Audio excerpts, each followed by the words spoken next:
Okay, I said I'd discuss the programme on SBS in Australia, the Insights documentary. It was titled Who's Using Steroids in Australia and Why Are They Using Them?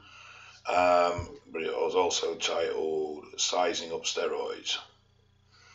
Now, they originally came to me saying that they were looking at whether the current legislation in Australia, because steroids are Schedule 1, Class A, whatever you want to call it, same as cocaine and heroin, there was growing pressure that the law was ineffective. Obviously, that wasn't quite what they were after, but that's how it was pitched to me initially. Anyway, there was several previous users. There was an endocrinologist, there was a doctor, and there was a guy from the UK, name escapes me. Sorry, it was the guy that I originally insulted. I don't apologise because I'd misheard what he said. And there was 2 lawyers, I believe. There was an ex-Mr. Universe, an Australian guy as well. Mixed bag, obviously myself. Couple of the users were one in particular was very well read up, seemed to have a great deal of knowledge and a great understanding. One was less educated, I'm being polite, and probably a bit,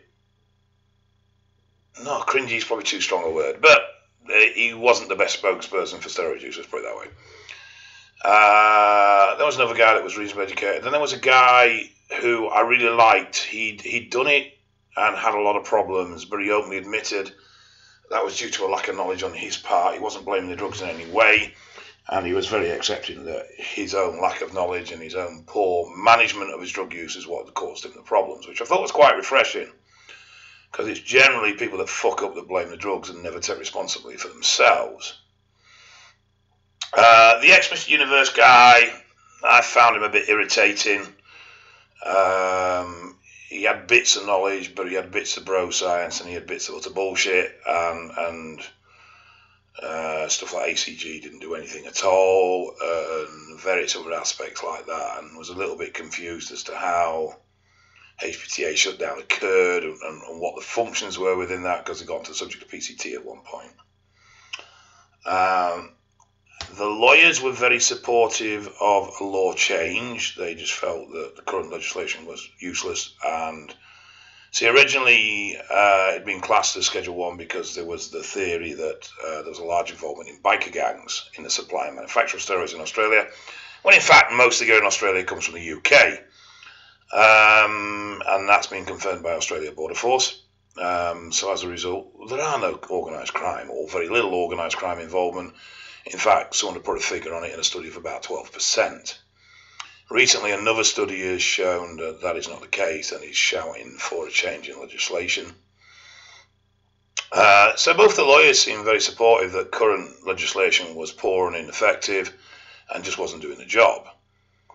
And then the endocrinologist. There was Mia. Sorry, I always say her name wrong, and she pulled me on this the other day. Underwood, who is a researcher in Australia. I've done a bit of work with her. Switched on cookie, real keen to learn, very open-minded. And she made a few valid points as well.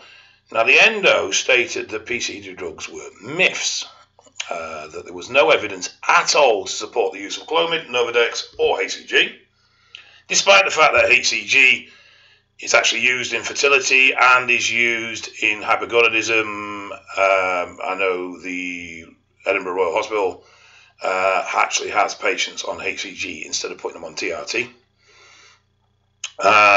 And she basically claims there was no evidence whatsoever that supported this. None.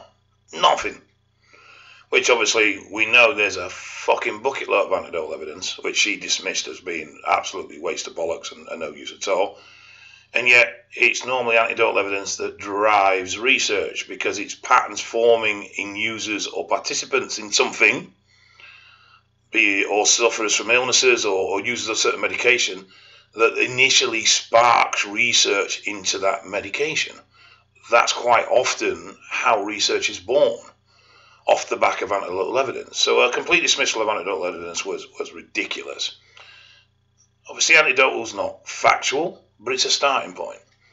But there is plenty of research. There's plenty of factual research on Novadex, blocking hypothalamus pituitary, increasing LH, FSH, and GnRH. Tons. And Clomid for that matter. And obviously, HCG is used as a treatment for hypogonadism. So, a lot of bollocks. Absolute fucking retard. In fact, she was quite irritating. She was quite highbrow. She was quite standoffish. And she said a stole out early, obviously incorrectly. And what shocked me was, though it doesn't surprise me actually, but what shocked me was that someone of that caliber of professional going on a program like that didn't at least check what she was walking into. But she obviously had no knowledge of recreational use of steroids. She had no knowledge beyond what she basically deals with on a day-to-day basis within a role. And had no real knowledge on any of the current research regarding fertility and such like. So, unfortunately, she was a very typical representation of what users encounter on the medical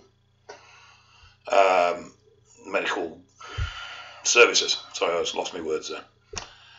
She's very typical of the attitude of doctors, both UK, I know Australia as well. In fact, Australia, the attitude of doctors seems to be even worse. And that very narrow-minded and very, I'm right, you're all wrong, and I'm not even going to consider anything, even though I've never even looked at the subject, so I don't really know what I'm talking about.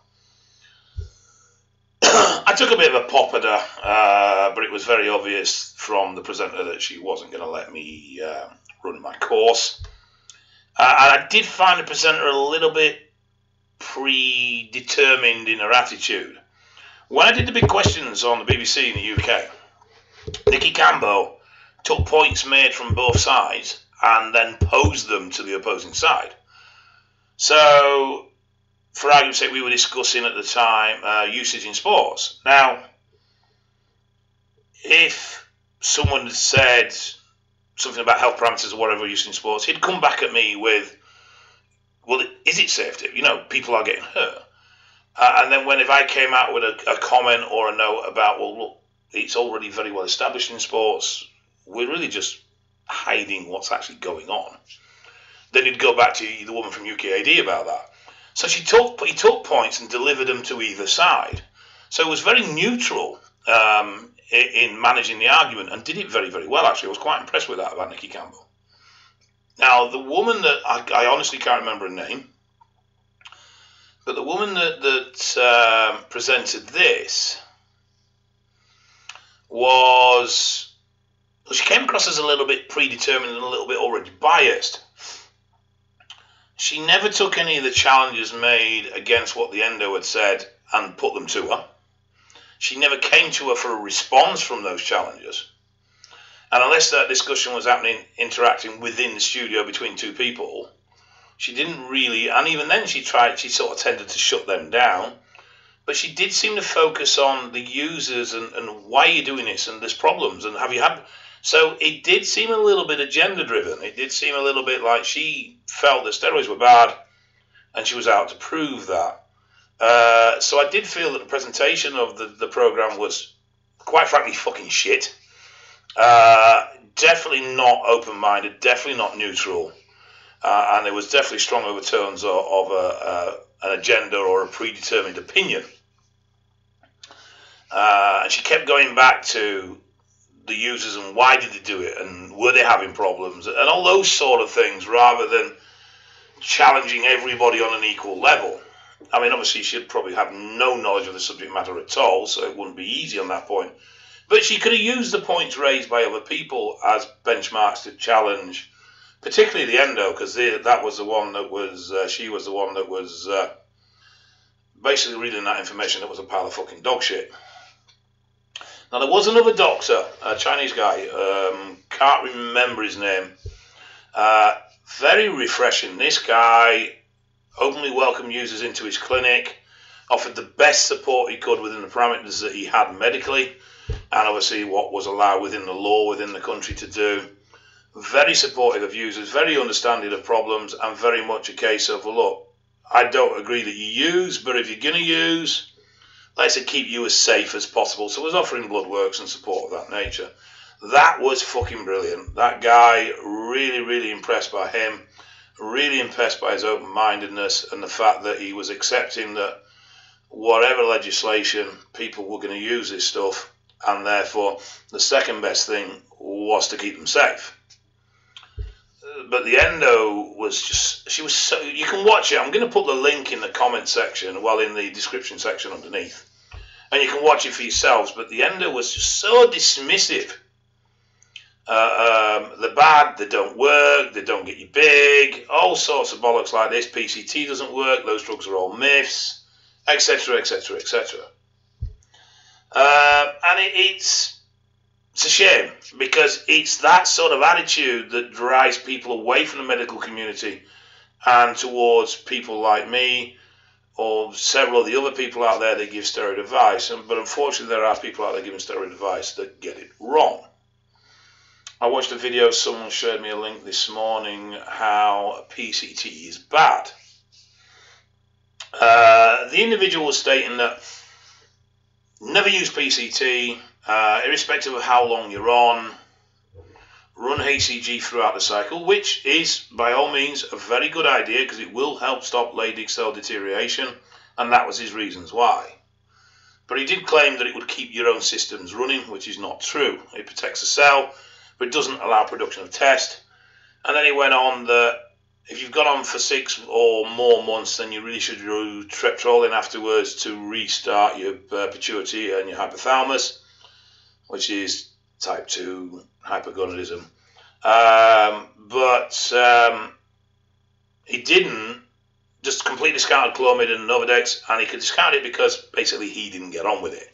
So this is one of the problems we get within the advice community. If it doesn't work for them, quite often they'll come up with theories and ideas, sometimes utter bullshit, just to justify their own usage and their own problems. Now, it's true Clomid is a rough drug and doesn't get on with everybody. But Novadex is generally very good and generally quite mild. And then he went on about Novadex would completely destroy your IGF and completely destroy your growth hormone, which again is utter fucking bollocks. Yes, it lowers it in a couple of studies, but its impact is negligible. In the real world, it makes no fuck all difference. Anyway, I'm going off track. Going back to the program. So, you know, it was a shame that someone that people watching this program are going to look up to as being knowledgeable about what she's talking about had such a bad attitude and was getting it so wrong. She did backtrack and soften a little bit towards the back end. I think she realised she was a little bit out of her depth. I think she thought, I'm clever, these fuckers won't know fuck all about what they're talking about. And then suddenly realised, actually, there was a few people in the room that fucking did.